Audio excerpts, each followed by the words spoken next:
What I was going to talk about today is the playbook for reigniting or even igniting growth.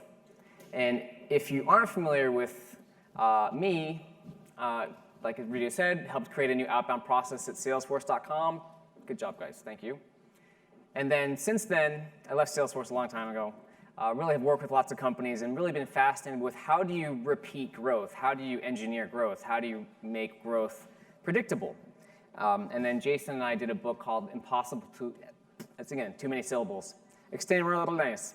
Impossible to Inevitable, which was just updated a couple months ago. Some of you might have gotten a copy this morning. He got 50 copies. So from the newest update of the Impossible book, I'm going to share the best practices for igniting and reigniting growth.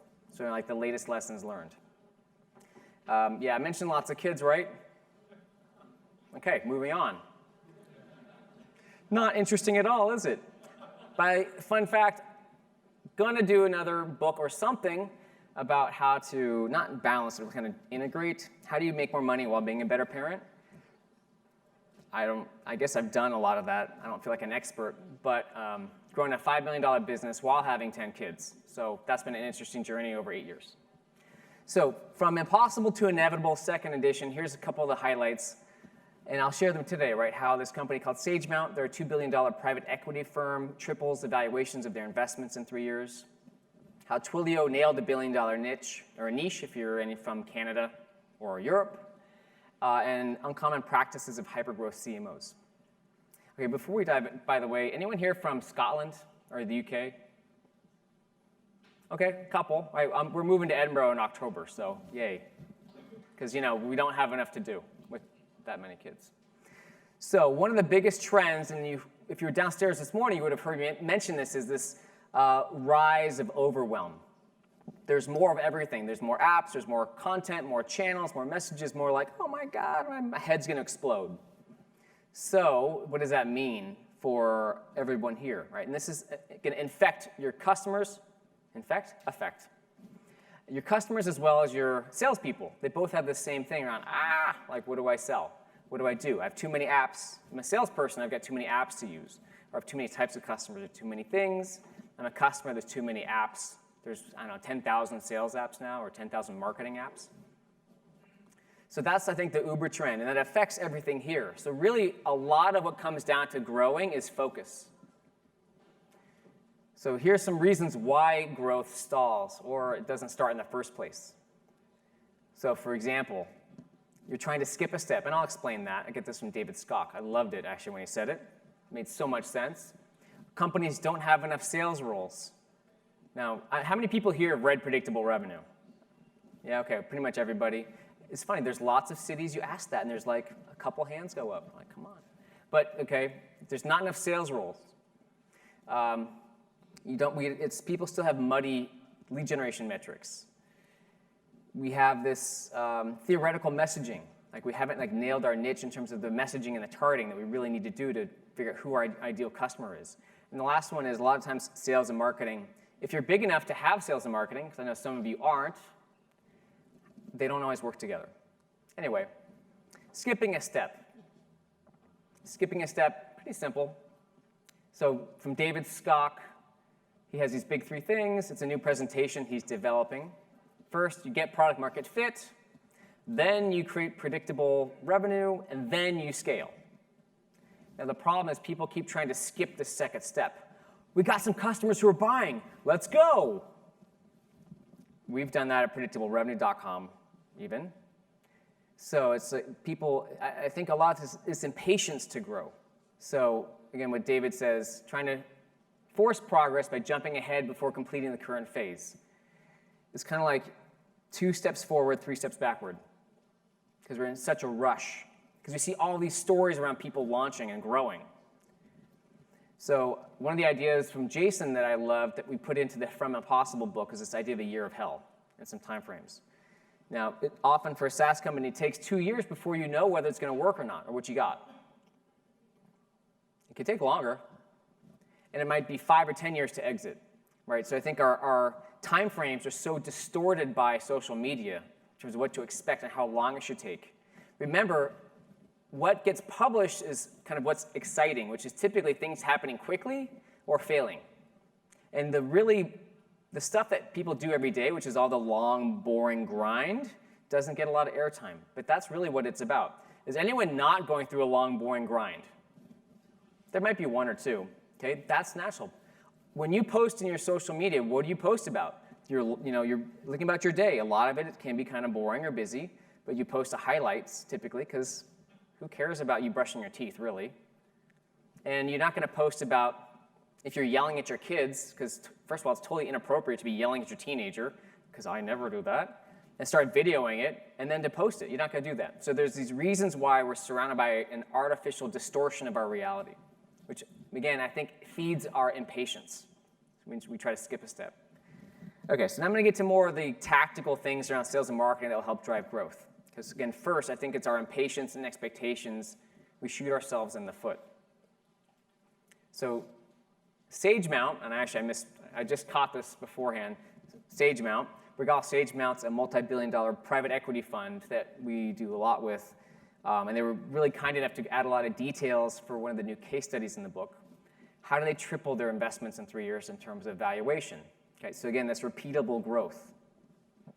So one of the interesting facts is they did this analysis and they said, okay, when we make an investment, we can, whether looking at M&A or process changes or pricing or sales growth, what they identified was 70% of the increase in valuation of their companies came from increasing organic sales growth.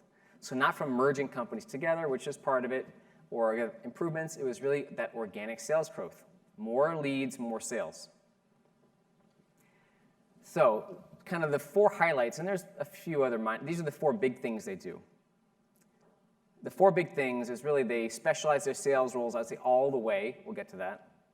Ramp lead gen, they focus on outbound, but everyone, I don't know, it might be inbound at some point for you, but ramp lead gen. Nail a niche is part of that, which is really get smart and targeted around their type of customer and messaging, and have sales and marketing really work together in alignment. And for them, their rule of thumb is if they can get a company's revenue up by $1 million in ARR, they should expect a $12 million valuation increase, right? So that every revenue increase is a big deal. So here's an example. They spent so it was a $40 million investment in a services company. I think it was like Kansas, somewhere in the Midwest. IT services, and they were growing, maybe 10% a year. And again, pretty classic. They had half a dozen salespeople doing everything, and most of the leads were from word of mouth or some channel partners. And they come in whenever they came in. Right? And they wanted to triple that growth rate in evaluation. So what they're hyper-focused on are really 3 main metrics. And again, I think it's so easy with all the technology now to get overwhelmed with too many metrics. You get dashboard clutter. Hopefully you have dashboards. Some people don't. But then it's too easy to put too much stuff on there. So it's really simple. More meetings, more qualified meetings, more proposals, more deals. Now yours may be different, but pretty simple. At the end of, I was about to say end of the day, but that gets oversaid. Okay, so one of the things around specializing sales, and this should not be new, but where people get this wrong, right? Because this is about focus. But going back to the Uber trend, when salespeople are doing too many things, they struggle. If they're targeting too many customers, too many apps, too many responsibilities to learn. So this is why specialization works so well. People doing fewer things better. So I think where we need to take it further is creating more roles. If you have one SDR, whatever you call them, BDR, SDR, junior salesperson doing both inbound lead response and outbound prospecting, great. As soon as you get 2, that needs to change. If you have 2 SDRs, sales development reps, you need dedicated. Outbound will not work without dedicated people to it. It just won't. That's one example. And I guess I know there's so many gray areas. And the other one is, as soon as you can, again, split the new customer signing versus account management / customer success. So I think, again, people wait too long or they don't create enough roles. You really want usually more roles in your sales team. It's kind of the default. I don't think I've ever seen a company that had too many sales roles. I see them all the time that don't have enough. If you have all these, then add some interns, add some junior people in your operations or sales operations. It's a great place to bring people up when they're kind of moldable and not as expensive, and they can work in a job and they're getting paid. They're getting paid to be trained, to be ready for the next job. In lead generation, it's really hard to get accurate metrics that you can trust. It's easy to get metrics. Okay, let's stick to outbound for a second. Especially in outbound, I mean, I never see dashboards that are completely accurate and trustworthy. When you dig below the metrics, there's always fudge factors. In outbound, there's a lot of subjectivity. One of the great unknown challenges or unrecognized challenges is that it's really hard to create a trustworthy outbound dashboard because of the subjectivity. Was this qualified or not? I don't know. If the salespeople receiving outbound appointments aren't trained, they're just like, okay, I'll do my SDR a favor, I'll upgrade it. They don't really know. Was it outbound or inbound? There's all these gray areas around attribution. We get inbound leads. Was it triggered by an outbound prospect or sending emails or something on social? But it came through the website. There's all these gray areas, right? This is probably the number one thing we work to clean up with clients, is just clarity around metrics and lead gen, especially outbound. And if you don't have clear lead gen metrics, then you don't know where your leads are really coming from. So you don't know really where to invest or double down.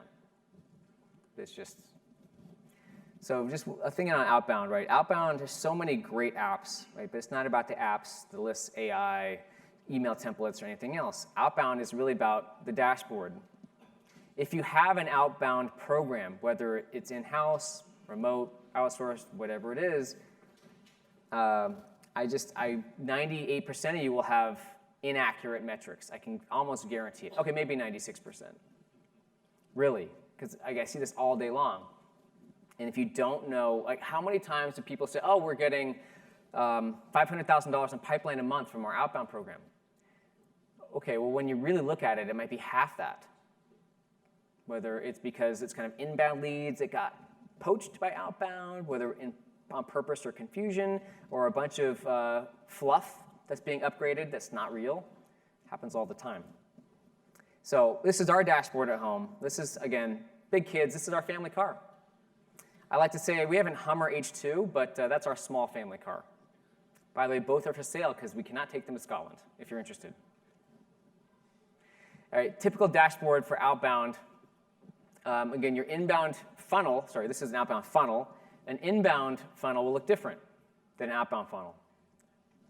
So you have your activities at the top, and then those activities are resulting in positive email responses or social responses, meetings.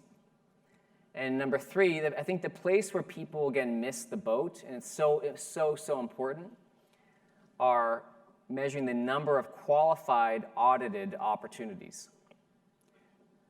What that means is, okay, you're getting meetings. If you have this program, again, whether it's your internal team or if it's some sort of outsourced help, meetings you're getting from your SDRs or people to salespeople, okay? And then they're getting qualified. What does qualified mean to you? It's a little bit different to everyone else. I'm sorry, everyone has a little bit different versions of what that means. So first you need to decide what that means to you. I'll give you a sample. And then you need to, especially for outbound, you need to audit or review every single opportunity. Because I guarantee there's going to be so much inconsistency. It's impossible to do it otherwise. Again, that's what I dealt with from day one at Salesforce. So for outbound qualification, it's going to be different typically than inbound criteria. Because outbound, right, you're reaching out to people who don't know you as well or don't know you at all. They're not thinking about you, and you're educating them. You're trying to get them excited about a new opportunity. So usually the three basic criteria for qualifying an outbound opportunity is, am I talking to someone of power or influence? Do they have a need that we can help them with, a real need? And are they interested in the next step? Okay. Some markets, like in advertising, you might talk about budget. And a very because it's so ingrained to that system. But usually with outbound, you don't deal with budget and you don't deal with timing. But if you're talking to someone who's high up enough and has enough of a need, they can make that happen. There's always exceptions. Let's not talk about government or schools. So they'll be looser than inbound criteria. All right, so again, you take that as your starting point, decide internally what that means, and then someone on the team has to check all those opportunities for consistency. And that's one way you start to get towards cleaner, more trustworthy metrics on outbound, at least. Because think about it, if you're, there's a lot of CEOs here. If you're one or if you work for one, I need to decide, hey, we're getting X from different channels, partners, inbound. Of course, inbound is such a group of stuff. Partners, inbound, outbound. If I don't trust the metrics, I don't know what to invest in. Plus, if I don't trust the metrics, how does that reflect on the people creating the metrics? So I triple emphasize this because at Salesforce.com with Mark Benioff, he didn't trust outbound metrics because at Oracle, they were all fudged. So his starting point was, I'm skeptical this is going to work. I don't think it's going to add incremental revenue.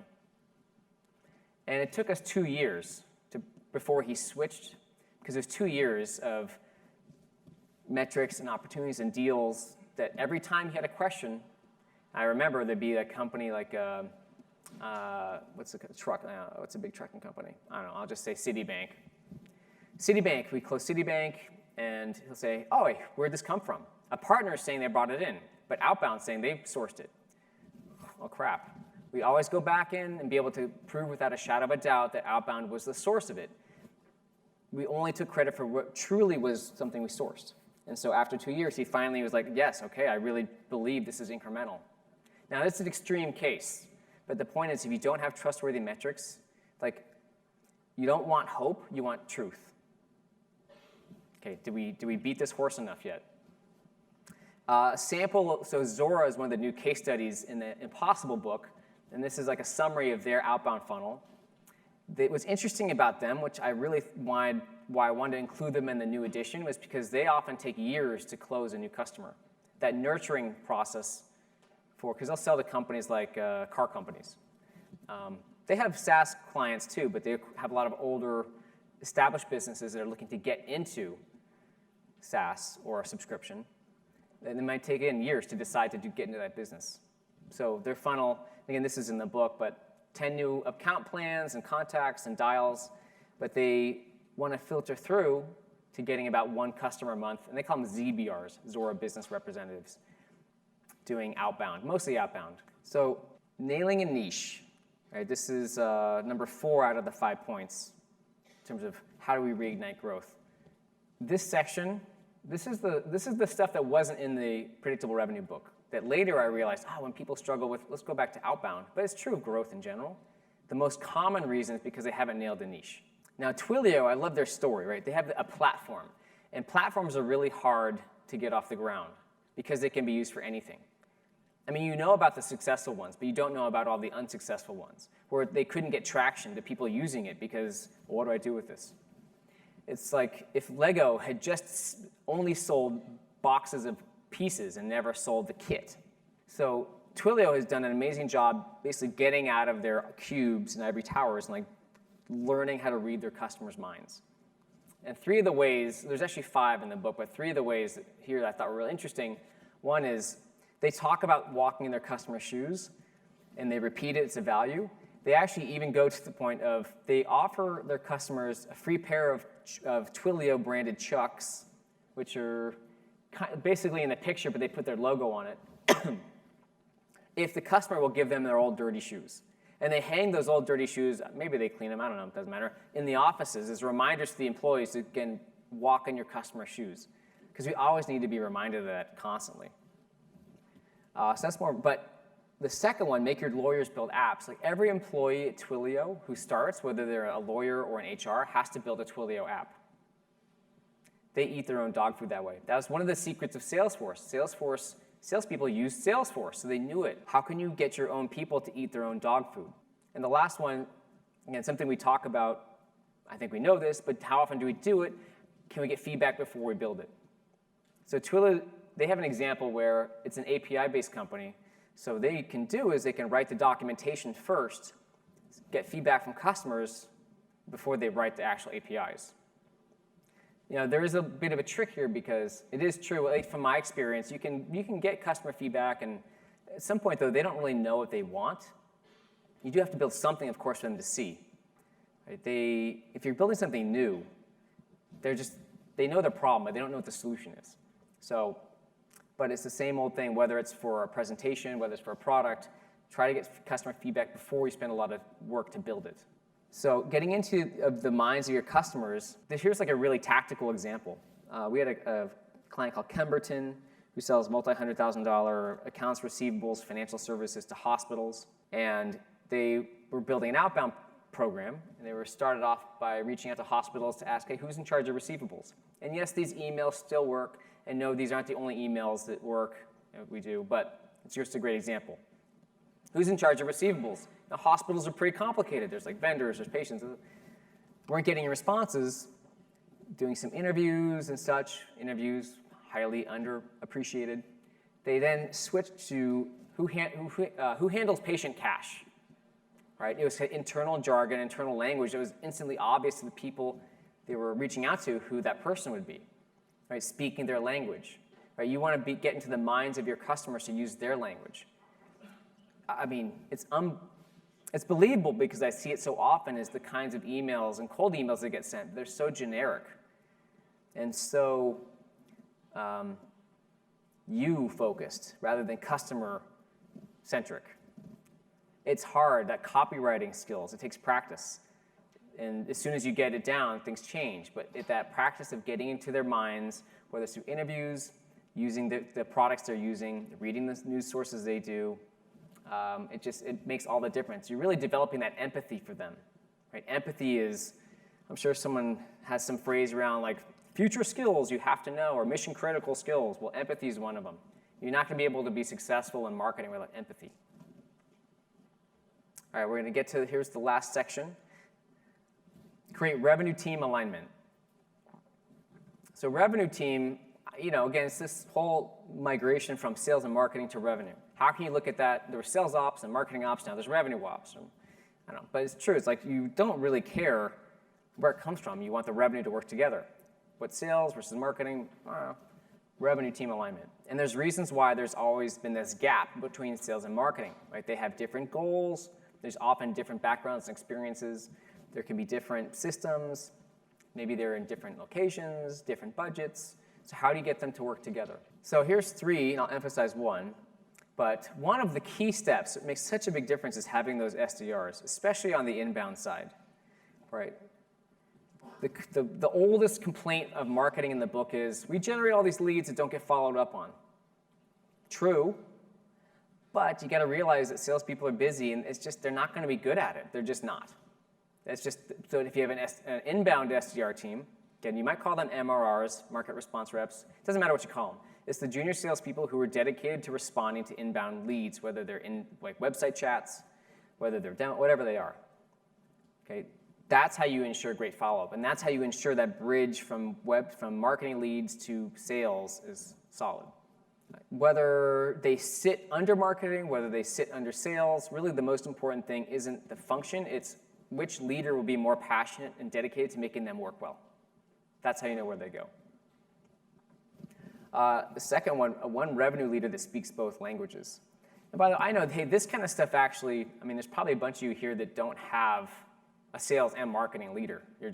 They're like both you.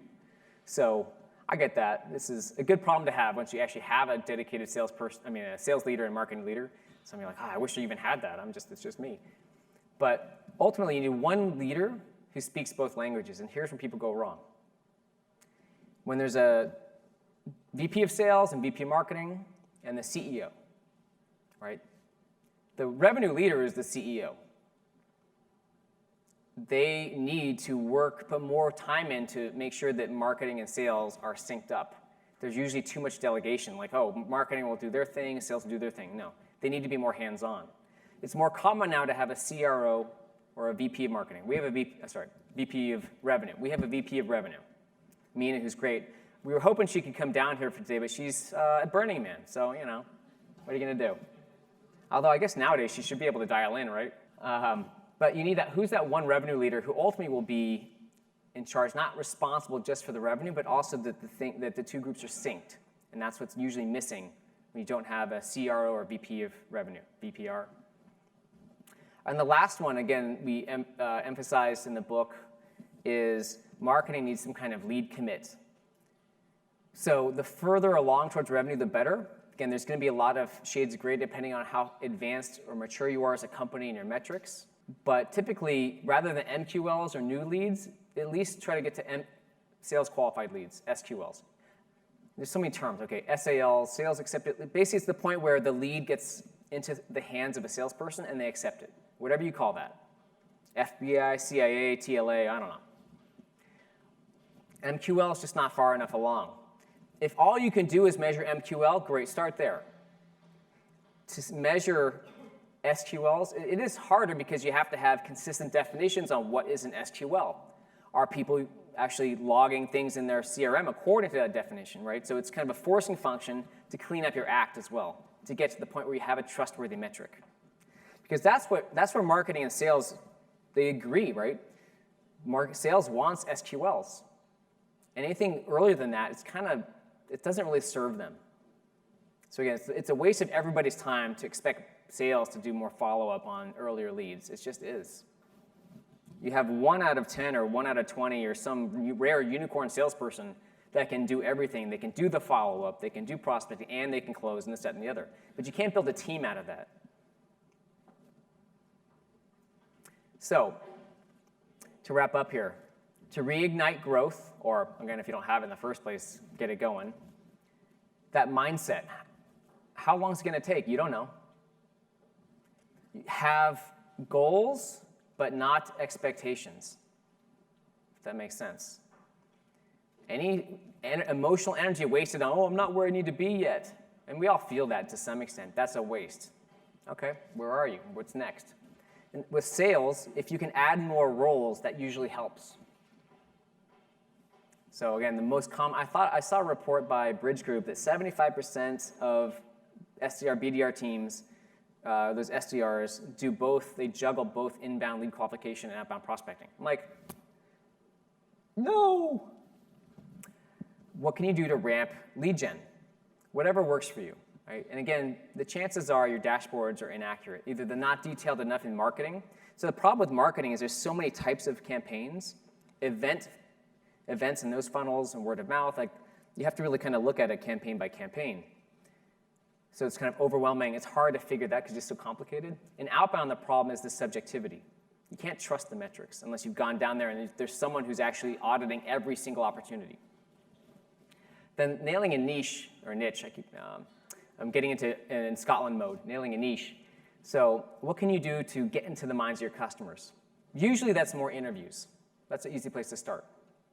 And the last one, this revenue team, again, probably the simplest place is looking at if you have a marketing person or marketing goals, how can you tie them mostly to sales qualified leads, right? But you do have to find that right balance as to for where you are with your stage, what's going to work. If you had a really fast sales cycle, you could tie marketing totally let's say a sales cycle of a few weeks, a month or two, you could tie marketing completely to revenue. And if you're totally new, you're still not sure what your sales stages are and your close rates, you probably have to stick to more like those new leads. So kind of you got to find that right balance where you are and then push forward as you can. So that's how to reignite growth.